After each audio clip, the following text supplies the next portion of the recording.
I'm Ray Maxwell Ross. I moved around a lot as a kid. When I was 3, my mom took me and my siblings and she moved us away from our father, and we went up to Minnesota where her family lived. Fast forward a couple months, and my mom is diagnosed with schizophrenia. I went into the foster care system. I spent from basically about 3 to 9 going in and out of foster care and going in and out of my mom's custody. When I was 9, my mom went into the hospital again, because that's what would happen is she didn't like to take her medication, and so she would stop, and so my sister and I would try to keep her on her medication. Like I don't have a lot of like really firm memories of like specific instances. I just have like this theme of like this entire time, like it was the main concern, did my mom take her pills that day?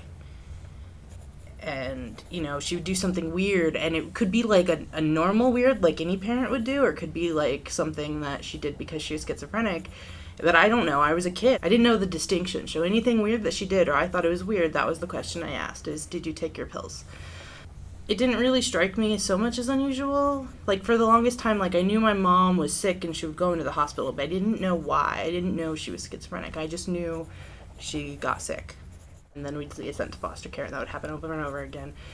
And so finally, one time, my sister and I went to bed, and next thing we know, we're being woken up by the police, and we were told that our mother was in the hospital again. We were moving down to live with our father. And she was 15 and I was 9, and they put us on a bus. It was a 4-day trip down to meet my dad in Atlanta. It's not something that I addressed until I was an adult. Like, I didn't really acknowledge it within myself. The thing that I find with mental illness is that it doesn't matter what anyone has told you. You don't necessarily believe it, you don't necessarily feel it, and you don't necessarily, like, address it. I always think I haven't done enough. I always think I'm to blame. My poor partner, like, he can't go a single goddamn day without me asking if he regrets marrying me, being with me, or thinks I'm an awful person.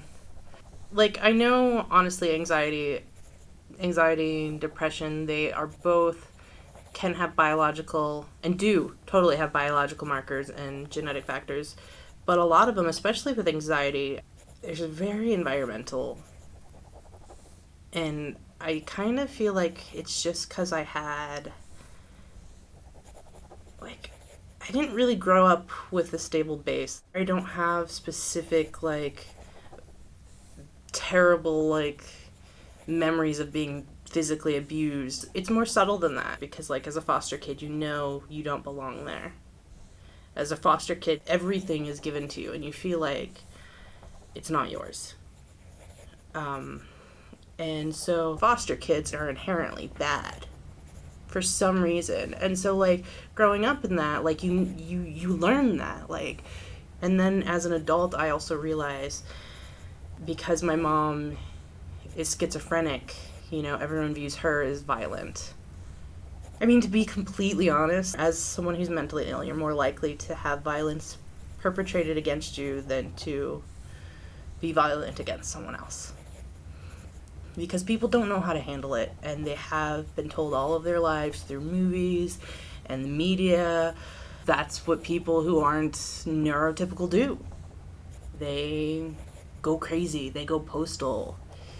I think like 6-7 years ago, my cousin got married, and he lives in Minnesota, and so I went and got a plane ticket and flew out there because this was the cousin that I had lived with briefly as a child, and I wanted to be there for him. I didn't really know him as an adult because I had left years ago, but I go there and I find out that even though I've been invited to the wedding, my mother hasn't been invited to the wedding.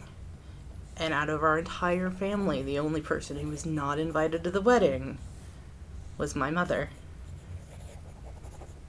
I was pissed. I mean, to be honest, like, schizophrenia is heavily genetic. And I just kind of sat there and I was like, well, what if this turns into me? Am I gonna stop being invited to weddings?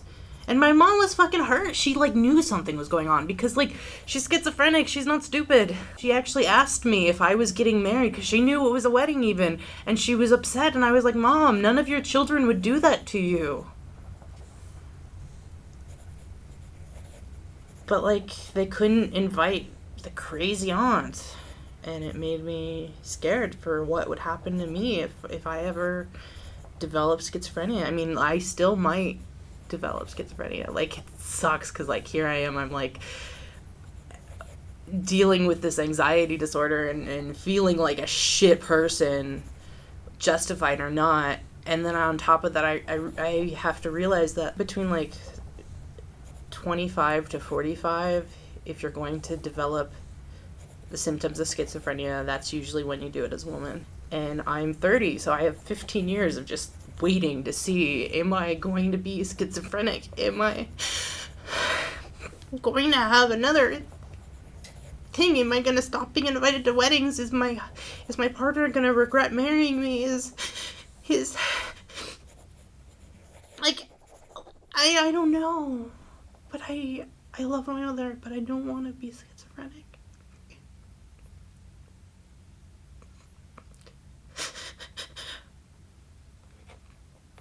I'm sorry. I'm really sorry.